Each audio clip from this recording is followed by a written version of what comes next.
Well, good morning and welcome to the banks of one of my favourite rivers, the River Test in Hampshire. Today I'm going to do something slightly different. It's nice just to be here with a couple of friends, Lewis excuse me, and Daryl. They're on the far bank. Lou's just started fishing now, had sea trout off first cast, but today instead of fishing sweet corn, which you would have seen in a previous video of mine, I'm going to fish bread today. Just little bits of bread, and I've got some liquidised bread with a bit of blitz sweet corn, little, put it in a blender, so there's all different sizes. And the reason I'm going to just be feeding bread with a bit of corn in is just, I think sometimes when you fish corn all the time, you keep feeding, you can quite easily fill those fish up, and I want to prolong how many bites I get in a swim, so the bread isn't going to fill those fish up. I'm going to trot a little bit of flake. Hopefully my target is to get a chub or two. I know I'm going to get the trout, which we have to just love, but try and avoid at all costs. When we catch them, unhook them in the water quickly as possible, send them back. And obviously grayling, it's not my first choice bait bread for grayling, but they do pick it up. Quite happy to pick it up, so I'm just going to fish bread, feed a little bit of liquidised bread with some sweet corn in there, a little bit of cloud, and that will go down through my swim a lot slower, sinking a lot slower than corn, which sinks really quick. So when you're feeding corn, you might only catch fish like 10 yards, and then you have to walk 10 yards down, feed again, and keep doing that. With liquidised bread, it goes slower. The smaller bits of corn are liquidised, are going to flutter about in the current. So hopefully I'm going to get bites a lot further down, maybe 25 yards down before I have to move. So I'm going to go and get set up in my first swim. I've already primed it with a little bit of bait, and I'm going to go and get fishing. Well, the reason I've picked this swim is because on the far bank you'll see the main current, and this is like a big eddy that just comes back on itself. And I'm just going to fish just up to the right there and come down in the faster water, which on the left hand side is going to have the slack. So I'm hoping there's going to be a few fish in the slack, and then they're going to be coming out and intercepting, seeing that liquidised bread and intercepting a little bit of bread on the way down.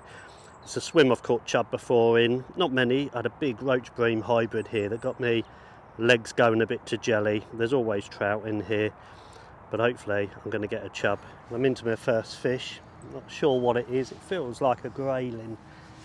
Had about, 5 or 6 trots down for nothing. Came in right in close where there's a bit slacker water. It is pushing a bit, and bread, float sailed away. Really positive bites these are. Feels a good fish, this does.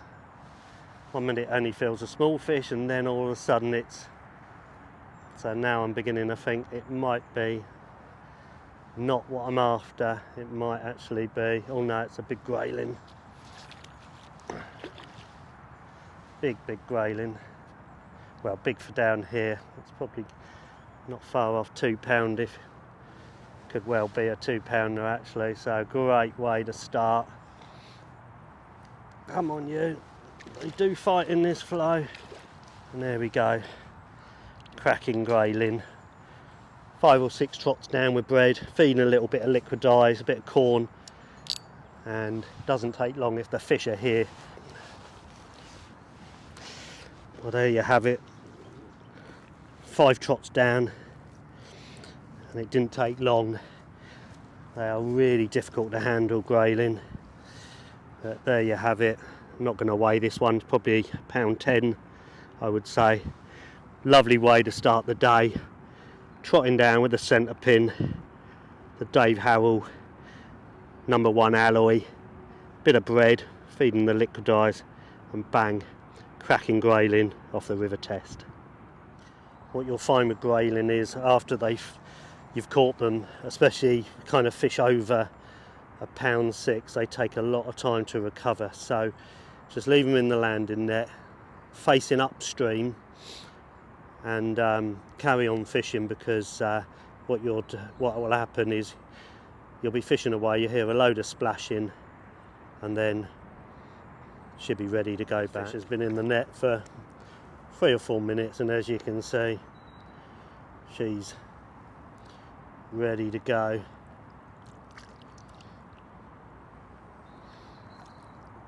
Come on.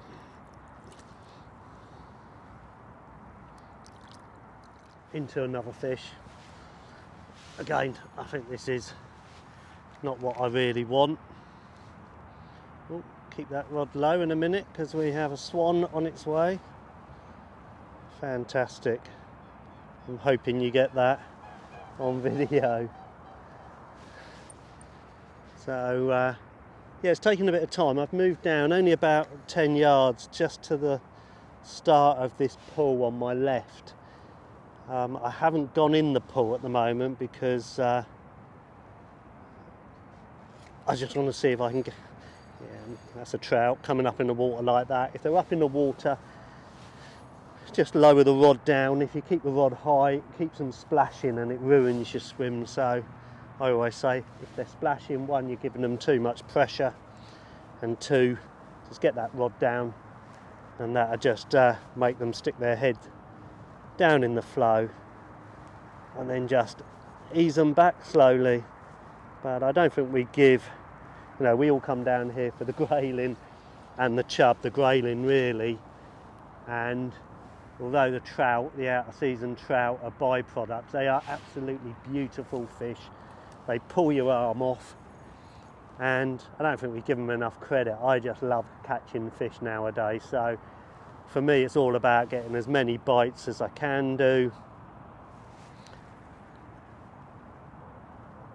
but at the same time I don't want to catch too many trout. This actually came on a piece of corn.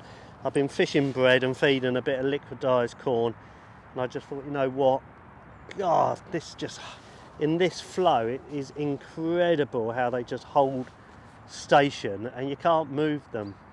I'll go through the tackle and the setup I'm using a little bit later. Slight difference to what I was doing last year, trotting just some tiny little amendments that, you know, make my life a little bit easier, a bit more comfortable, and hopefully just buy me a bite or two extra. So this fish is nearly done. Yeah, as expected. That's an out of season brownie, as we say. We get them up, keep them in the landing net. Remember to put your ratchet on, and then unhook them in the water. Oh, I can tell if this is a stocked fish or a natural fish. This is a stocked fish from upstream because there's a little bit of deformity on some of the fins there. So as you see, no photo, didn't take her out of the water, and she's there to make a trout angler on the fly happier later in the year. Okay, let's just quickly run through the tackle I'm using today. Landing net, long pole, small net that I can manoeuvre just in case I'll catch or hook that big grayling in the fast flow, very important. My much loved 15-foot carbon active, absolutely gorgeous rods. A couple of my customers have now bought a few on eBay. I think they actually got a new range out and somebody bought one of those and said it was really good rods, so worth looking into if you're looking at getting a longer rod. The Aventa, Kuma Aventa centre pin loaded with, I think this is £6 low dye Black Magic. It might be £7, but it's really low dye, so you can go up on the diameter. And then if you've seen my other video on, or a couple of my grayling videos, not much has changed. I'm still using the Dave Harrell #1 alloy stems. I've got 1, 2, 3, 4 rubbers on there, because once I get that depth, once I start running through, and so I'm fishing just off the bottom, I don't want that moving when I'm striking hard and fast on those grayling and those bites. So 4 rubbers. This is a 4 gram. Probably needed a 5 gram today because it is hacking it through. Typical winter again. As soon as we get any rain, the river's just full of water.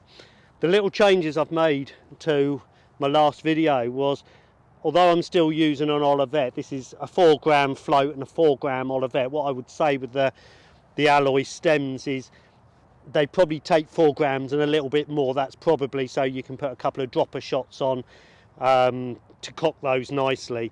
But I've actually got 2 tiny little float stops there. I don't know, when in the past when I've not been using float stops, when you cast it feels quite clumsy because that Olivet's going up and down, bouncing up against your loop to loop or your swivel, whatever you're using, and it feels clumsy, whereas I've just locked it between 2 small float stops, and that allows me to adjust the depth and the hook length. And the other slight amendments, and I'll do a couple of little close-ups for you on these, is I've got a little swivel connector there with a little sleeve that goes over your loop to loop and your hook link. As I said, it's 6-7 pound mainline here.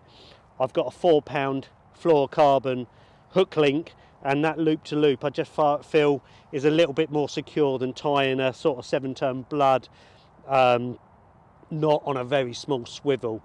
The swivel there, some people say it stops your hook link from kinking, but here we're not using double maggot, and I think when you're using double maggot and you're winding in, that tends to kink your hook links. Here we're not allowed to use maggots, it's sweet corn and bread, and in most cases at the bottom of the trot I'm just striking that corn and bread off, which just feeds the swim as well.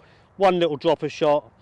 The fluorocarbon hook link I think is about £4 3/6, and then I'm down to my favourite Grayling hook, and that is the Camasan B525. Tiny little micro barbed on there, just a little bit of security. Really light, fine gauge, but really strong. It takes a lot to bend these out. They keep their point, but another little tip is, if you drop a couple of fish on the bounce, just change your hook. It doesn't matter if it's sharp, just change it, something's not right. So very similar to my last video that you can actually find on my YouTube channel, Duncan Charman Angling. Head over there, give it the thumbs up, make some comments. Please subscribe, because that keeps the videos coming and make me feel like I want to go out and bring to you some good content.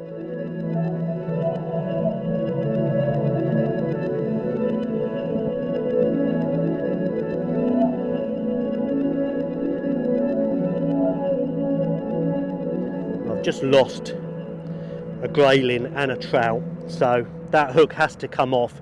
The point looked fine, but something not right, so a new hook goes on. This is a B525 Camasan, really sharp hooks that fine wire but super strong, and normally when you hook a fish they don't, that doesn't come out, it's in there. Firm strike should set that hook. Lose a couple of fish, change that hook. And what I've got in my pouch here, I've got a little bait pouch here. I've got some hook link, very important, disgorger. I've got a few different shot, number 4s, 6s and 8s, and there they are, the B525, size 14 here. Sometimes go up on a 12 if I'm really fishing for chub, but here I'm edging my bets for grayling, chub, whatever comes along, size 14. Really good hooks. Keep that in your pouch, because I want to move about. I can leave my rucksack somewhere and just rove around, and if I need to change the hook link, everything's there.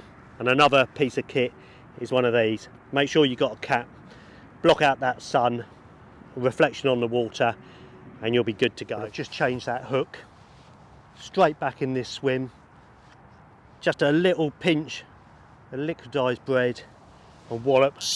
Within seconds that float has gone. That ain't no grayling, that ain't no chub. I'm probably thinking it's a sea trout. All the bites I'm getting in this swim are not in the fast flow, they're about half a rod length out. I'm standing back just on that crease where slack and fast water meet. Those fish are right in close behind me. Just been feeding a little bit of liquidised bread, and now I've got this swim going. So hopefully I'm going to catch a few more fish. I'm not going to absolutely smash it to bits, because I want to go down trying this pull for a chub. There's another swim further down that I want to have a go, hopefully for a chub, and then I'm going to meet the lads, Lou and Darren. We're going to have a bacon sandwich, cup of tea in about half an hour, and then I'll just go off and enjoy my day's fishing. Well, there you go, another small grayling. I've had, I think, 4 now, pulled out of 1, and about 4 trout, lost a few fish as well. This swim I've really activated it now, just been putting in a little punch of bait every trot down, and those bites are literally right down behind me. You just got to find where that liquidised bread and that, you know, that sweet corn that I've mashed up is being intercepted by those fish. It's taken a bit of a while, but they're right down here, and I haven't even gone into that pool. But I'm going to have a couple more casts, couple more fish probably in this swim, and then I'm going to leave it alone and let Lou or Darryl come in there later, because obviously there's plenty of fish here. Well, I've moved down into this slack pool and taken a bit of time to get a bite. I've never really done that well in here, but keep deepening it and trotting round, feeding, and eventually the float's gone. I'm not too sure what this is. Could be a chub actually, but it probably is a trout. Oh, now it's going mad, so that's a trout, unfortunately. So, oh, I've got to try and keep them not to ruin the swim. But that, unfortunately, what happens.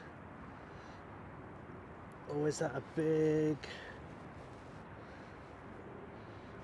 Yeah, it's a trout. I thought for 1 minute that was a big grayling, but I'll be a bit careful here that the hook doesn't ping out. If it does, I'm up in the tree. So I was hoping very much so to catch a chub, but unfortunately a proper old splasher comes along, so I'm keeping it up here away from the right hand side of this swim, not to try and absolutely ruin the swim, but they are a little bit of a nuisance. You try and bully them to try and get them out the swim really quick, and all they do is splash about. And as I said, what did I say about rainbow trout? They fight so much different to a brownie. You think you've hooked a chub or a big grayling, and then a rainbow turns up. They're you know, you'd think being trout they'd all fight the same, but no.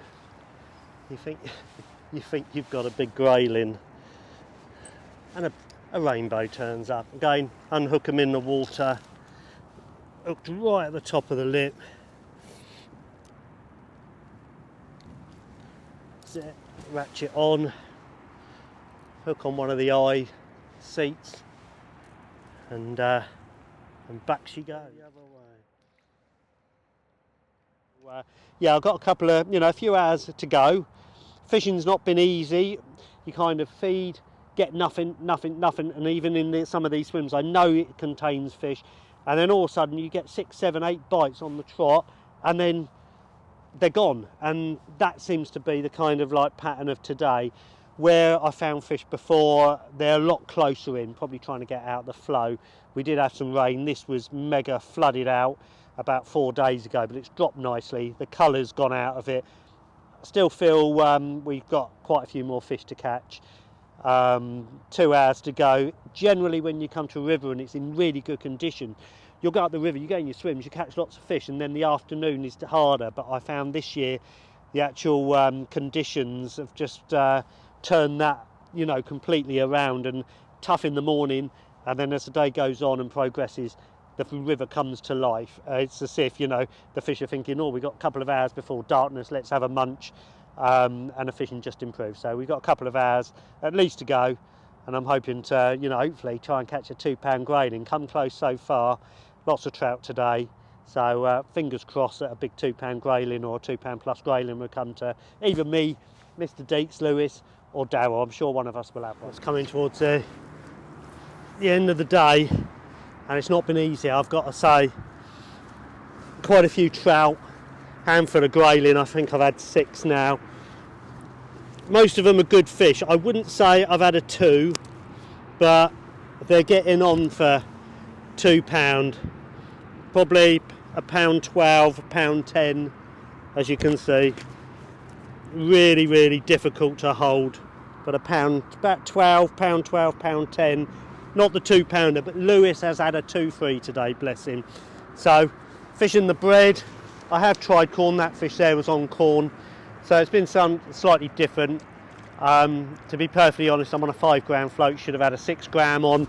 It's chucking it through, but the clarity's good. So Daryl's had, I don't know, 10 fish, same sort of grayling as I've had. Lewis has had about a dozen fish. I've had about 15 now, I suppose, mainly trout and a few grayling, no chub. So yeah, just roving around.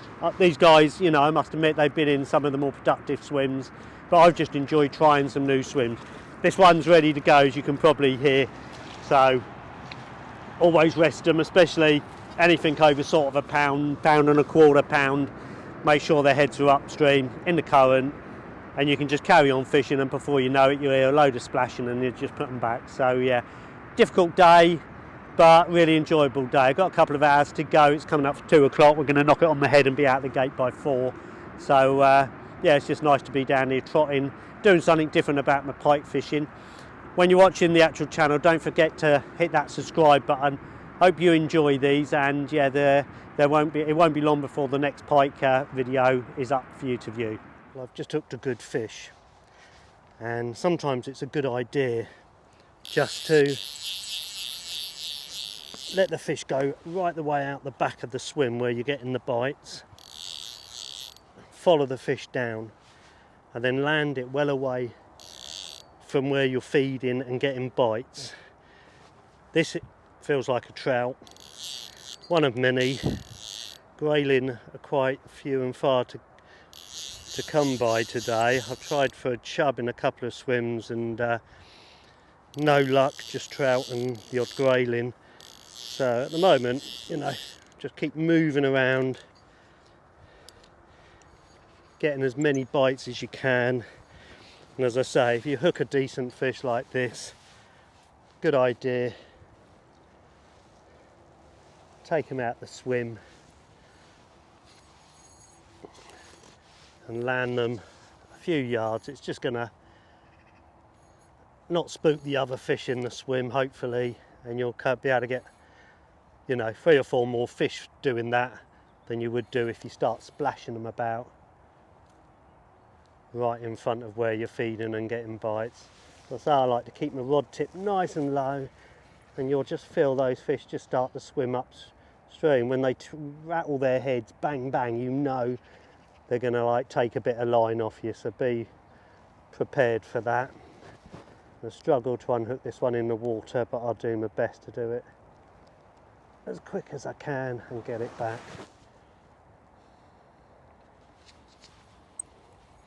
So I don't mind this one coming up and splashing, because that's not where I'm going to be fishing. That's a lot shallower down there.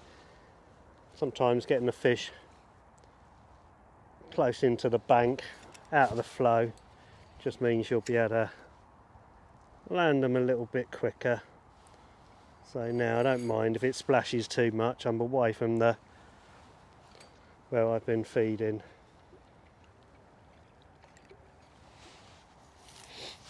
Get that landing net up in the flow above and just let it go, and in she goes. Another brownie. Wow, we're coming towards the end of quite a tough day on the test.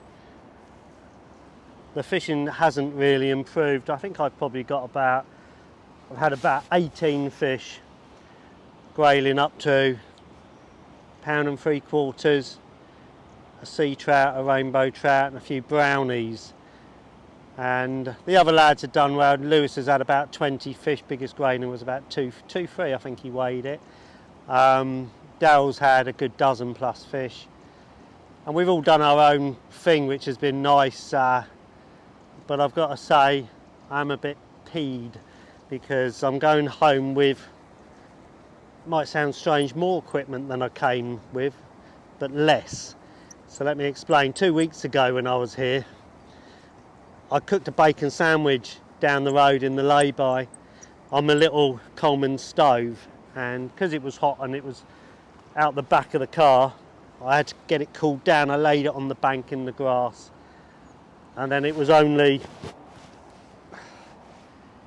today when I went to get my little stove that I realised, well, where's that? And then I remember, I left it on the grass verge.